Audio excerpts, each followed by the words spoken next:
Hello students, तो आज के लेक्चर में हम ये चार टॉपिक डिस्कस करने वाले हैं। First is equation of line in vector form and Cartesian form. उन दोनों को आपस में इंटरचेंज कैसे करते हैं वो भी सीखेंगे। दो लाइंस आपस में पैरेलल कब होगी, परपेंडिकुलर कब होगी, क्या कंडीशन होती है उसकी, angle between two lines.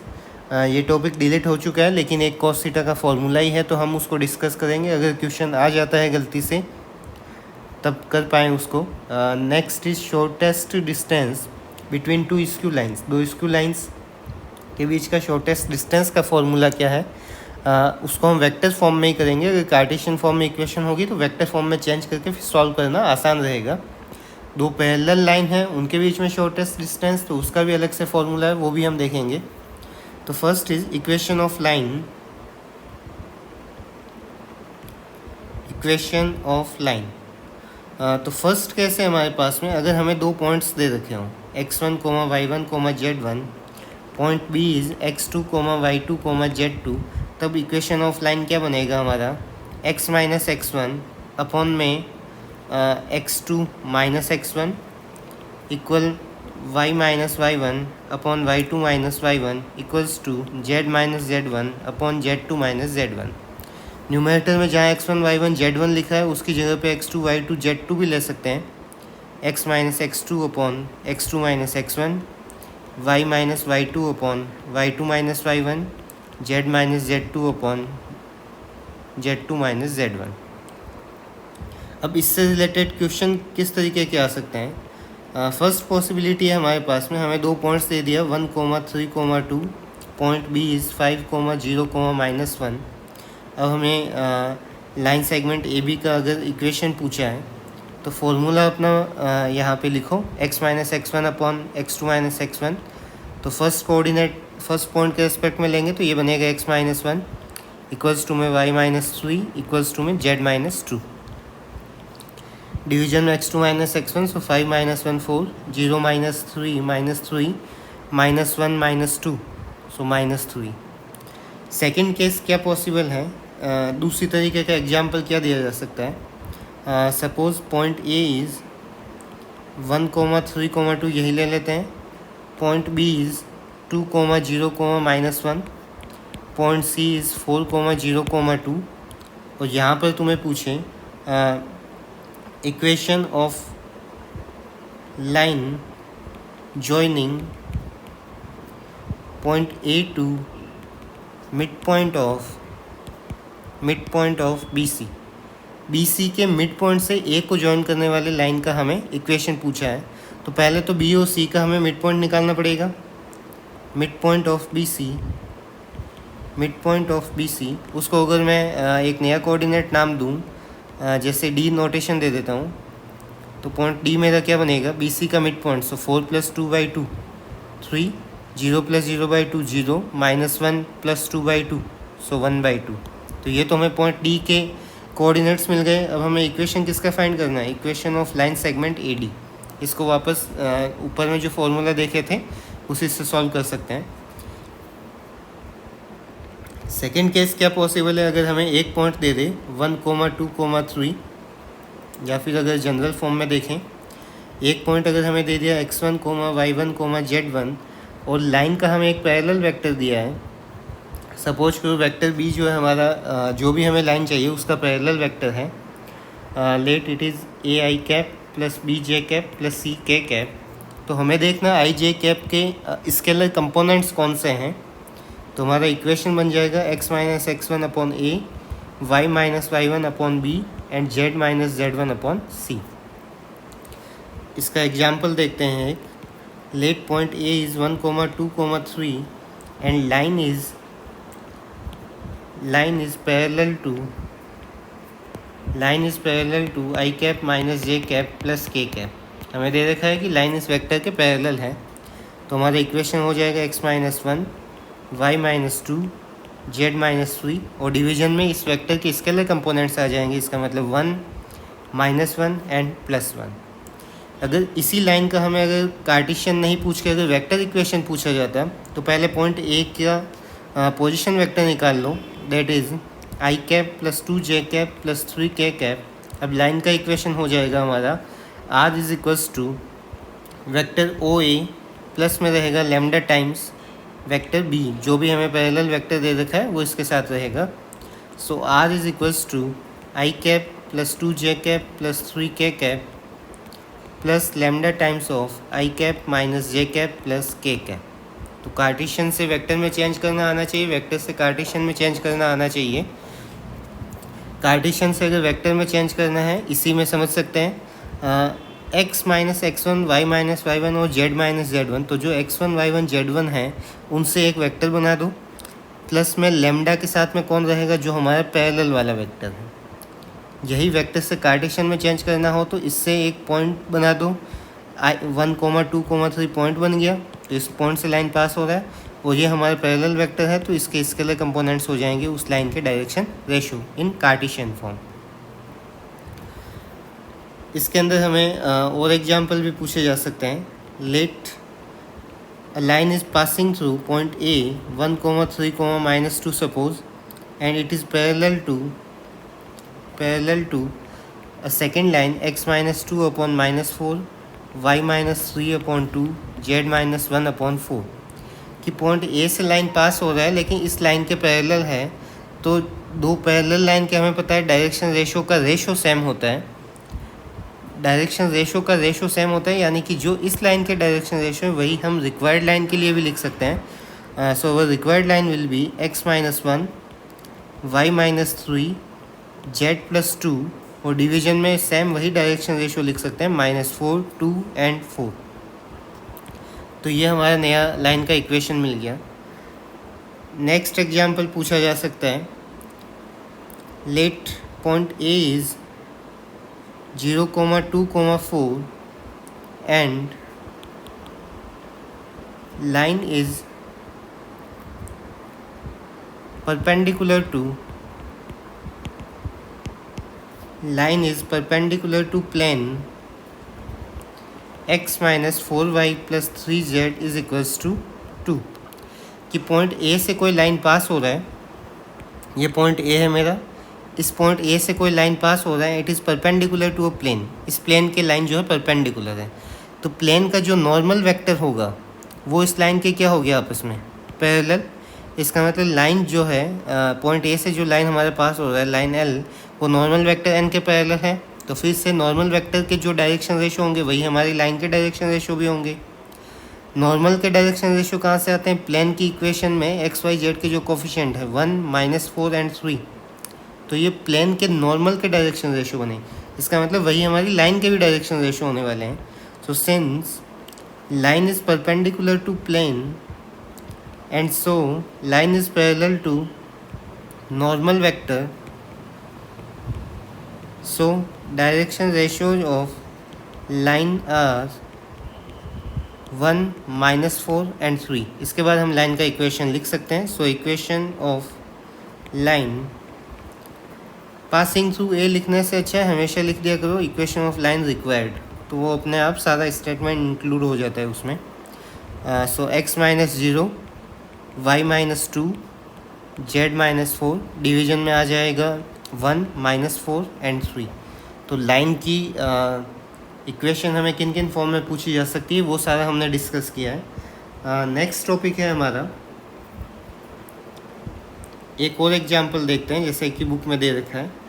Suppose line is passing through point A 1, 0, -3, इससे तो पास हो रहा है। दूसरा हमें क्या है, line is parallel to B C, हमें पॉइंट बी और सी के कोऑर्डिनेट्स दे दिए, और पॉइंट ए से लाइन पास हो रहा है उसका इक्वेशन फाइंड करना है। तो लाइन अगर बी सी के पैरेलल है, इसका मतलब बी सी के जो डायरेक्शन रेशो होंगे वही हम लाइन उसके डायरेक्शन रेशो लिख सकते हैं कि जो लाइन ए से पास हो रहा है। दोनों का डायरेक्शन रेशो का रेशो इक्वल होता है, हम इक्वल सपोज करते हैं उनको। तो बी सी के अगर डायरेक्शन रेशो निकालें, direction ratio of B C are x2 - x1, formula use करोगे सो -5, 3 एंड -1, -2, -3 बन जाएगा। यही डायरेक्शन रेशो किसके हो जाएंगे, direction ratio of line passing through point ए। तो हमारा इक्वेशन क्या बन जाएगा लाइन का, x -1 y -0 Z plus 3 and division में आ जाएंगे -5, 3 एंड -3। डायरेक्शन रेशो और कोसाइन, अगर कोसाइंस भी हमें दे रखे होते हैं, एक क्वेश्चन कोसाइन का भी करते हैं। लेट अब line is passing through point A 5, -1, 7 and its direction cosines are suppose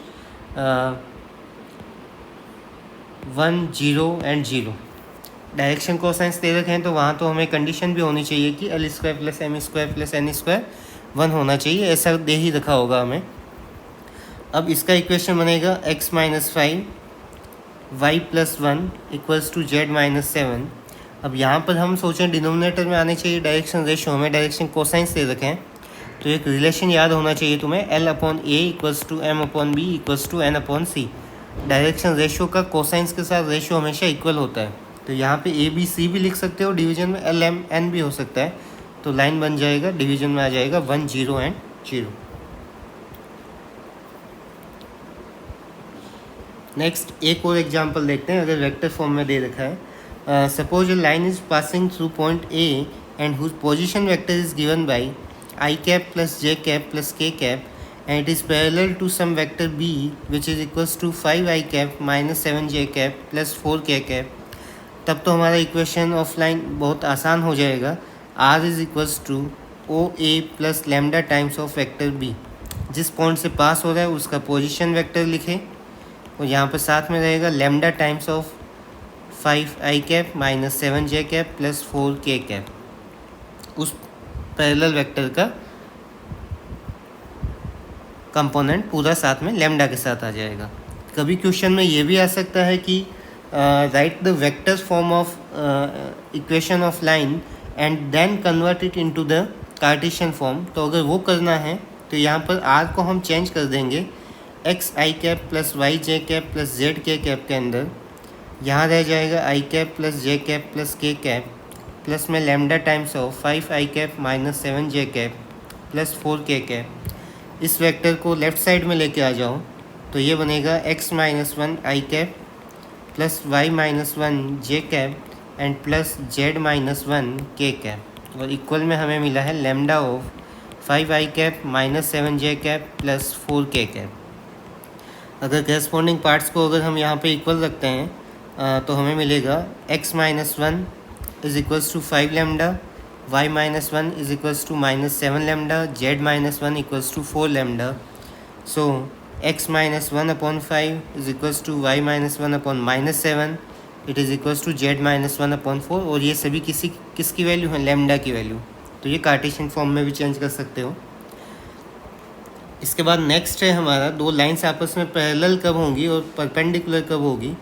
तो पैरेलल लाइन की हमारे पास में कंडीशन है, अगर फर्स्ट लाइन के हमारे पास में डायरेक्शन रेशो हैं A1, B1 and C1, second line के भी डायरेक्शन रेशो हैं A2, B2 और C2, तो अगर दोनों लाइन्स आपस में पैरेलल हैं तो इनके डायरेक्शन रेशो का रेशो इक्वल रहेगा A1/A2, B1/B2, C1/C2। अगर कोसाइंस दे रखे हैं तो फर्स्ट लाइन के डायरेक्शन कोसाइंस हैं अगर L1, M1, N1, सेकेंड के लिए यही वैल्यूज़ हैं L2, M2 और N2। अगर पैरेलल हैं तो कंडीशन बनेगी L1/L2, M1/M2 is equals to N1/N2। तो पैरेलल हो या फिर दो वेक्टर्स के लिए हमें ऐसा भी दिया जाता है, two vectors are collinear, line parallel and vectors collinear, तो दोनों में सेम यही कंडीशन बनेगी। और सेकेंड वाला कैसे है हमारा, पैरेलल वेक्टर्स के लिए या फिर पैरेलल लाइंस के लिए। इसका एग्जांपल देखो, let line 1 is x - 2/3, y - 1/-4, z/2। Line 2 is x - 1 या फिर x + 1/-6, y - 7/8 एंड z - 3/-4। अब इनको कहा जाए कि prove that they are parallel या फिर पूछा जाए वेदर दे आर पैरेलल और नॉट, तो A1/A2 का वैल्यू फाइंड करो, डायरेक्शन रेशो का ratio, So 3 upon minus 6, that is minus 1 by 2. b1 upon b2, that is minus 4 by 8, which is also equals to minus 1 by 2. And c1 upon c2 is 2 upon minus 4, that is minus 1 upon 2. So since a1 upon a2 is equals to b1 upon b2 is equals to c1 upon c2, so line L1 is parallel to line L2. अब यहाँ पे ध्यान रखना है एक चीज़ का, हो सकता है एग्जाम में यहाँ पर y माइनस वन ना देके 2y माइनस वन दे दिया, यहाँ पे अगर 8 दे दिया 2y माइनस वन अपॉन 8, तो तुम्हें पहले इसको स्टैंडर्ड फॉर्म में चेंज करना पड़ेगा। y minus one by two बनेगा, जो भी है ये वाला पार्ट बनेगा y minus one by two division में माइनस 8 बाई टू, यानी ये फॉर्म चेंज होगी y minus one by two upon minus 4 के अंदर। उसके बाद में सॉल्व करोगे सारा प्रोसेस। तो जब भी कोई फॉर्मूला लगाओ हमेशा इस बात का ध्यान रखना, लाइन हमारा स्टैंडर्ड फॉर्म में होना चाहिए। स्टैंडर्ड फॉर्म का मतलब है कार्टेशियन फॉर्म में एक्स वाई जेड के कोफिशिएंट क्या होने चाहिए, 1। नेक्स्ट क्वेश्चन, तो पैरेलल लाइन का इस टाइप का क्वेश्चन आ सकता है। नेक्स्ट परपेंडिकुलर के लिए देखो, परपेंडिकुलर अगर डायरेक्शन रेशियो दे रखे हैं हमें दोनों लाइंस के, तो परपेंडिकुलर की कंडीशन बनेगी a1 a2 plus b1 b2 plus c1 c2 is equals to 0। अगर डायरेक्शन कोसाइंस दे रखे हैं तो l1 l2 plus m1 m2 plus n1 n2 is equals to 0। इसका एग्जाम्पल देखते हैं। परपेंडिकुलर लाइंस पे डेफिनेटली एक क्वेश्चन बनता है जिसमें कि हमें p या k का वैल्यू फाइंड करना होता है। जैसे एक्सरसाइज का क्वेश्चन दे रखा है 1 minus x upon 3 7y minus 14 upon 2p z minus 3 upon 2। ये हमें फर्स्ट लाइन दे रखा है, लाइन 1। तो पहले तो जो भी लाइन दे रखी है लिखते ही उसको स्टैंडर्ड फॉर्म में चेंज करो। तो x का कोफिशिएंट अभी -1 है, +1 बनाने के लिए -1 से न्यूमरेटर और डिनोमिनेटर मल्टीप्लाई करोगे तो ये बनेगा x माइनस 1 अपॉन -3। y का कोफिशिएंट 7 है तो 7 से डिवाइड करना पड़ेगा। सो y माइनस 14/7 बन जाएगा 2, डिवीजन में बनेगा 2p/7। यहाँ पे z का कोफिशिएंट ऑलरेडी 1 है, तो ये तो हमारा फर्स्ट लाइन हो गया। इसके डायरेक्शन रेशियो क्या मिल गए, -3 2p/7 and c1 is equals to 2। Next second line का इक्वेशन हमें दिया है 7 minus 7x upon 3p y minus 5 upon 1 z 6 minus z 6 minus z divided by 5। तो इसको भी स्टैंडर्ड फॉर्म में चेंज करो। पहले तो ये बनेगा 7x minus 7 upon minus 3p, ये तो सेम ही रहेगा y माइनस 5 अपॉन 1। यहाँ पे z माइनस 6 डिवीजन में -5 हो जाएगा। ये अभी भी स्टैंडर्ड फॉर्म में नहीं है तो 7 से डिवाइड किया तो यहाँ पे आ गया y minus 5/1, this is z minus 6 upon -5। तो सेकेंड लाइन के लिए हमें डायरेक्शन रेशियो क्या मिल गए, -3p/7 b2 is equals to 1 and c2 is equals to -5। Since या फिर यहाँ पे जैसे हमें क्वेश्चन में पूछा जाता है prove that they cut at right angles या फिर दे आर परपेंडिकुलर, तो फिर हमें वो कंडीशन ही चेक करनी है। सो a1 a2 plus b1 b2 plus c1 c2, कभी पूछा जाता है कंडीशन चेक करनी, कभी दे रखा होता है कि वो परपेंडिकुलर है, इसको प्रूव करो, या फिर परपेंडिकुलर है तब इस वेरिएबल p या k का वैल्यू निकालो। तो हमें यहाँ पे दे रखा था क्वेश्चन में दे कट एट राइट एंगल्स, इसका मतलब इसका वैल्यू 0 है, कंडीशन सेटिस्फाइड है। तो सबकी वैल्यू पुट कर दो, a1 की जगह पे -3p/7, b1 का वैल्यू है हमारे पास में 2p/7, नेक्स्ट b2 का वैल्यू है 1, c1 का वैल्यू है 2 and c2 is -5 which is equals to 0। Solve कर लो, -3 × -3p बन जाएगा 9p/7, ये हो जाएगा 2p/7। नेक्स्ट -10 को अगर दूसरी तरफ लेके जाते हो तो ये मिल जाएगा हमें +10। 9 + 2 हो गया 11p/7 is equals to 10, so p is equals to 70/11। इस टाइप का क्वेश्चन आने के पूरे चांसेस हैं 3 मार्क्स में, तो इसकी प्रैक्टिस अच्छे से करना। नेक्स्ट एक और एग्जांपल लेते हैं, let x minus 5/7 is equals to y plus 2/-5 is equals to z/1 second line हमें दिया है x/1 y/2 z/3। तो जो भी लाइन दी है उसके लिए ये चेक करो कि x y z के कोफिशिएंट 1 हैं कि नहीं। तो वो दोनों लाइंस में सही हैं। इसका मतलब जो भी डिवीजन में लिखा है वो उनके डायरेक्शन रेशो हो जाएंगे -5 and C1 is equals to 1। यहाँ पे डायरेक्शन रेशो मिलेंगे 1, B2 is equals to 2, C2 is equals to 3। मैं फिर से कह रहा हूँ लैंग्वेज ज़्यादा लिखने की ज़रूरत नहीं है कि ये इनके डायरेक्शन रेशो हैं, इतना चलता है एग्ज़ाम में। नेक्स्ट हमें दे रखा है show that the lines are perpendicular to each other. So since A1/A2 plus B1/B2 plus C1/C2, हमें ये कंडीशन चेक करनी है कि 0 आता है या नहीं। सो 7 × 1 नेक्स्ट -5 × 2 प्लस 1 × 3, तो ये बनेगा 7 -10 प्लस 3, तो 0 आ रहा है। इसका मतलब so line 1 is perpendicular to line 2।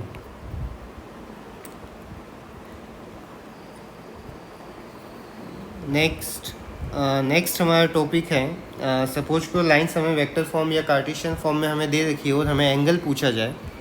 अगर कार्टेशियन फॉर्म में दे रखी है तब सिंपल है, cos theta is equals to A1 into A2 plus B1 into B2 plus C1 into C2 divided by A1 square plus B1 square plus C1 square multiplied by A2 square plus B2 square plus C2 square. अगर यही हमें direction ratio नहीं पता है, हमें दे रखे हैं कि उसके डायरेक्शन क्या कोसाइंस अगर कुछ दे रखे हैं, ऐसा भी अगर दे रखा है तो ये बन जाएगा L1 L2 plus M1 M2 plus N1 N2। इसका क्वेश्चन कैसे आ सकता है? Let direction ratios of line 1 are 7, -5, 1 and of line 2 are 1, 2, 3। और अब हमें पूछा जाए दोनों के बीच का एंगल फाइंड करो।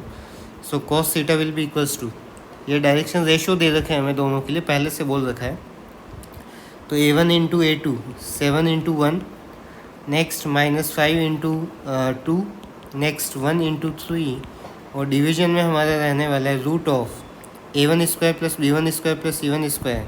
सो 49 plus 25 plus 1 second root of A2 square plus B2 square plus C2 square 1 + 4 + 9। लेकिन न्यूमरेटर में अगर देखोगे तो वो 0 बन जा रहा है। तो 0 के डिवीजन में कुछ भी हो 0 ही आना है। इसका मतलब theta is equals to 90 degree. तो इसी टाइप का क्वेश्चन और भी पूछा जा सकता है।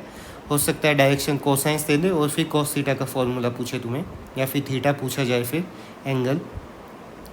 अगर यही वेक्टर फॉर्म में होती है हमारी इक्वेशन, तो वेक्टर फॉर्म में क्योंकि स्टैंडर्ड इक्वेशन लिखा जाता है जिस पॉइंट से पास हो रही है उसका पोजीशन वेक्टर प्लस में लैम्डा टाइम्स उसका पैरेलल वेक्टर। ऐसे सेकेंड अगर लाइन दे रखा है A2 plus mu times of B2, दोनों के बीच का अगर हमें एंगल निकालना है तो हमें केवल इन वेक्टर्स की ज़रूरत पड़ने वाली है। B1 dot B2 divided by mod of B1 mod of B2, जो हम दो वेक्टर्स के डॉट प्रोडक्ट के लिए यूज करते हैं। cos थीटा का फॉर्मूला सेम वही फॉर्मूला हमें यहाँ पे यूज करना है। नेक्स्ट टॉपिक है हमारा लास्ट टॉपिक, शॉर्टेस्ट डिस्टेंस।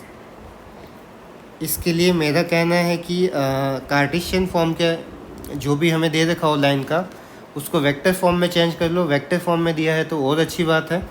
तो हमारे पास में इक्वेशन होनी चाहिए R is equals to A1 plus lambda B1। Second line का equation A2 plus mu B2।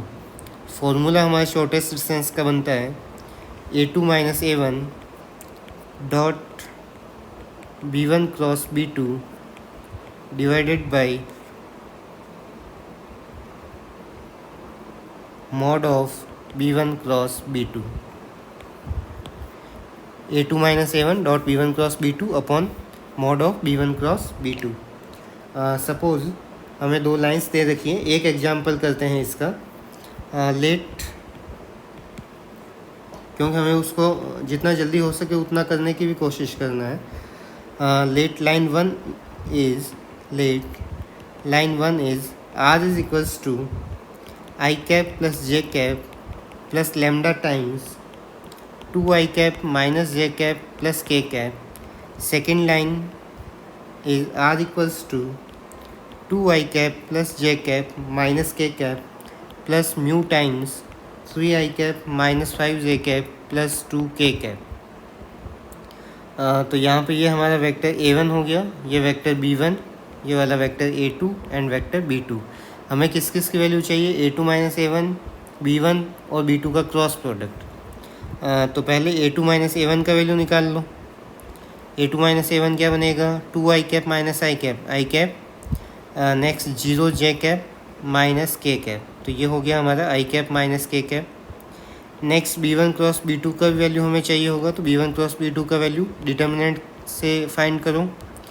सो b1 के स्केलर कंपोनेंट से 2 माइनस 1 1, b2 के लिए हैं 3 माइनस 5 एंड 2। इसको कुछ भी लिखने की ज़रूरत नहीं है by expansion of first row. a2 minus a1 में a2 a1 को वापस से लिखने की भी ज़रूरत नहीं है, बस वहीं पे नोटेशन दे दो जहाँ पे हम सॉल्यूशन स्टार्ट किए उतने से समझ जाएगा। सो आई कैप के साथ में हमारा रहने वाला है -2 plus 5 minus J cap 4 minus 3 plus K cap minus 10 plus 3। तो ये बनेगा 3i cap minus J cap minus 7k cap. इसके बाद में हमें इसका मोड भी चाहिए होगा, magnitude. So it will equals to 9 plus 1 plus 49, that is root of 59।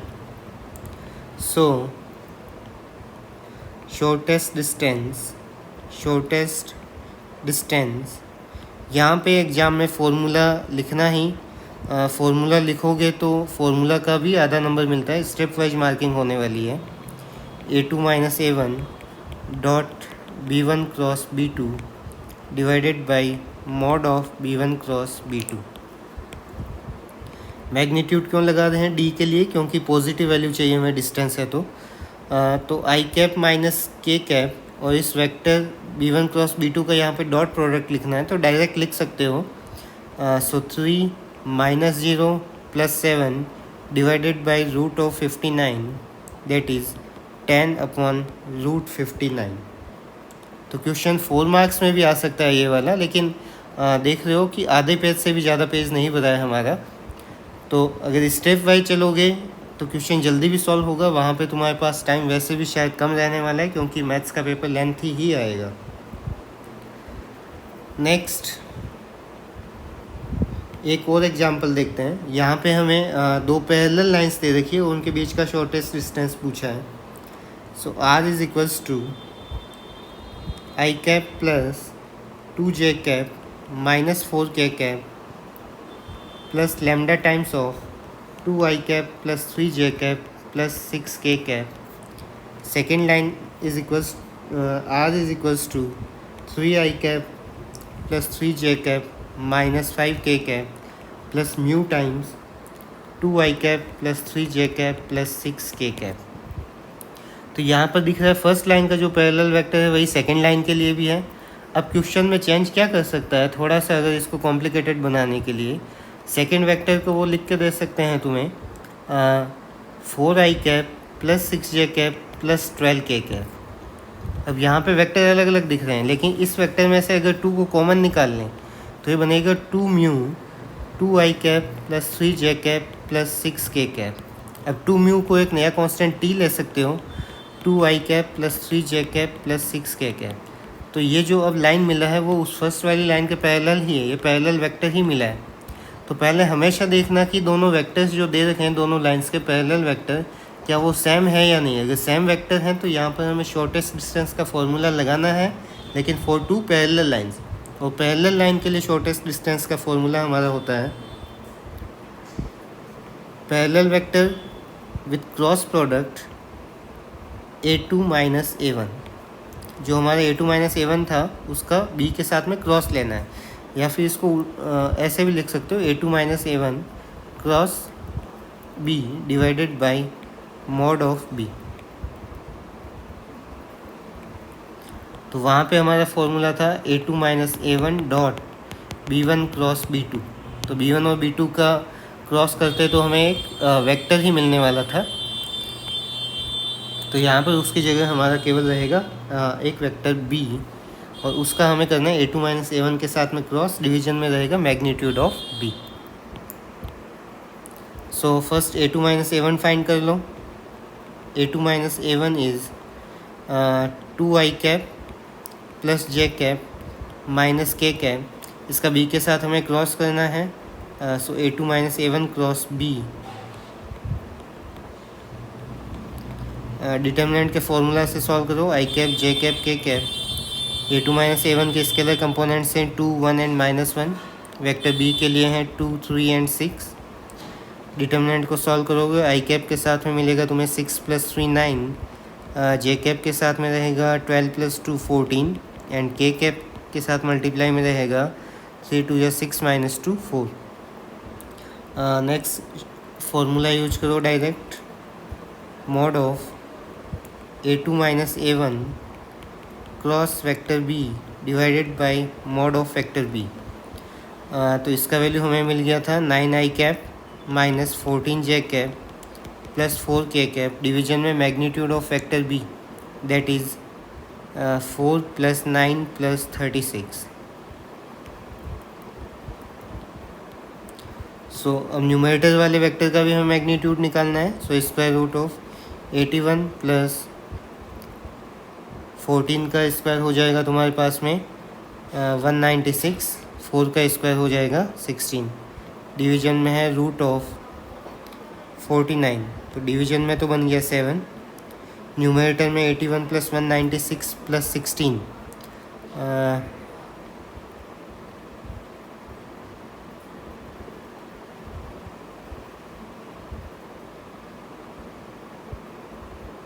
Root of 293. So answer हो जाएगा रूट 293/7. तो ये दो पैरेलल लाइंस के बीच में हमें शॉर्टेस्ट डिस्टेंस का फॉर्मूला मिल गया.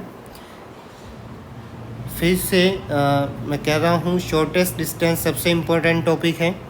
उसके बाद में हमारा बचता है इस चैप्टर से from straight line, equation of straight line से सबसे इम्पोर्टेंट टॉपिक ये वाला है जहाँ पे हमें दो लाइंस दे रखी होंगी और कहा जाएगा कि ये आपस में परपेंडिकुलर है. p का वैल्यू निकालो.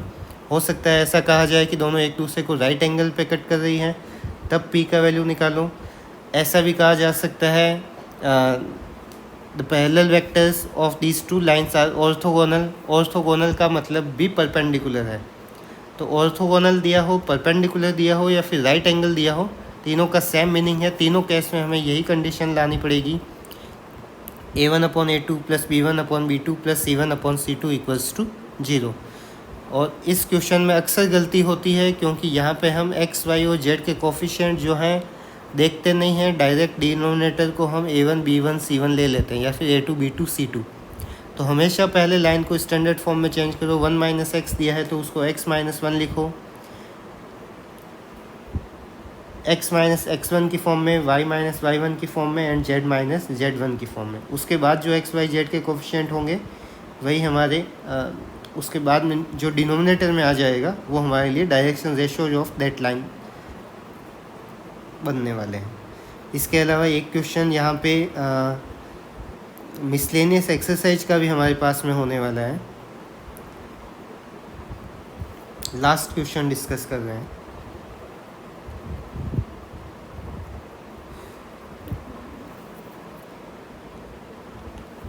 Last question is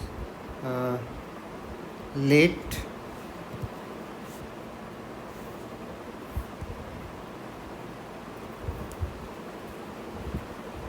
a line is passing through 1, 2, 3. एक पॉइंट से लाइन पास हो रहा है एंड 1, 2, -4. एंड नेक्स्ट हमें दिया है line 1 is x - 8/3 y + 19/-16 = z - 10/7. Next line 2 हमें दे रखा है x - 15/3 y - 29/8 एंड z - 5/-5. तो पहले तो दोनों लाइंस को देख लो. स्टैंडर्ड फॉर्म में दिया है. हमें क्वेश्चन में दे रखा है कि हमें पॉइंट A से पास होने वाली लाइन का इक्वेशन फाइंड करना है. सपोज कर लेते हैं let line passing through A is x - 1/a y - 2/b z plus 4 upon C. तो मैंने सपोज यहाँ पे क्या किया है, लाइन के डायरेक्शन रेशियो सपोज किए हैं ए बी सी। इसके बाद हमें गिवन है, इसको अगर मैं लाइन एल नोटेशन दे दूँ, we have given L is perpendicular to L1, L is perpendicular to L2। जो हमारा रिक्वायर्ड लाइन है वो दो हमें जो गिवन लाइन्स हैं उन दोनों के परपेंडिकुलर है। परपेंडिकुलर है तो हमें पता है कंडीशन क्या होती है, A1 into A2 plus B1 into B2 plus C1 into C2 equals to 0। यहाँ पर A1 A2 B1 B2 इनका मतलब इतना ध्यान में रखो, दोनों लाइन्स के करस्पॉन्डिंग डायरेक्शन रेशियो का मल्टीप्लिकेशन है। वो A1 A3 B1 B3 उसमें मत जाना। तो फर्स्ट लाइन के डायरेक्शन रेशियो है 3 -16 एंड 7, और हमने सपोज किए ए बी सी, तो करस्पॉन्डिंग को मल्टीप्लाई कर दो तो ये हमारे पास मिलेगा 3A plus 3A minus 16B plus 7C equals to 0। Second वाले केस में क्या कंडीशन बनेगी, 3A plus 8B minus 5C equals to 0। दोनों इक्वेशन को लिखो, 3A minus 16B plus 7C equals to 0, 3A plus 8B minus 5C equals to 0। यहाँ पर cross multiplication method use करेंगे तो A के डिवीजन में रहेगा -16 इंटू -5, B और C के कोफिशिएंट आपस में मल्टीप्लाई, माइनस में ये वाले कोफिशिएंट, सो 8 इंटू 7। नेक्स्ट B के डिवीजन में 7 को करना है 3 से मल्टीप्लाई, 7 3 जा, माइनस में 3 होगा -5 के साथ मल्टीप्लाई, तो क्रॉस मल्टीप्लिकेशन आना चाहिए। नेक्स्ट C के लिए 3 को करो 8 के साथ मल्टीप्लाई, और माइनस में 3 को मल्टीप्लाई करेंगे -16 के साथ, तो ये हमें मिलेगा 16 5 या 80, 80 minus 56 it means 24। Next B upon 7 3 या 21 प्लस 15 36, एंड C अपॉन 8 3 या 24 प्लस 48, 24 प्लस 48 करोगे 72। तो इन सब को 8 से डिवाइड कर सकते हो, 8 3 या 24, सॉरी 4 से, 4 6 या 24, 4 9 या 36, एंड 13 4 या 72। तो हमें ए बी सी का रेशो मिल गया 6 9 13 के साथ में इक्वल है।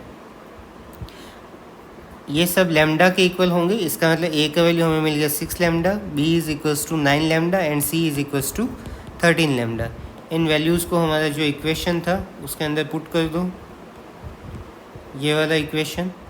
So required equation x minus 1 y minus 2 z plus 4। तो ए बी सी का वैल्यू रख दो यहाँ पे, 6 लैम्डा 9 लैम्डा 13 लैम्डा, लैम्डा सभी में है तो उसको कॉमन रेशो है उसको हटा सकते हैं। सो x minus 1 upon 6, y minus 2 upon 9 and z plus 4 upon 13। तो जितने भी लाइन से रिलेटेड इंपॉर्टेंट क्वेश्चन थे हमने सारे डिस्कस किए हैं, अच्छे से प्रैक्टिस करो। Thank you.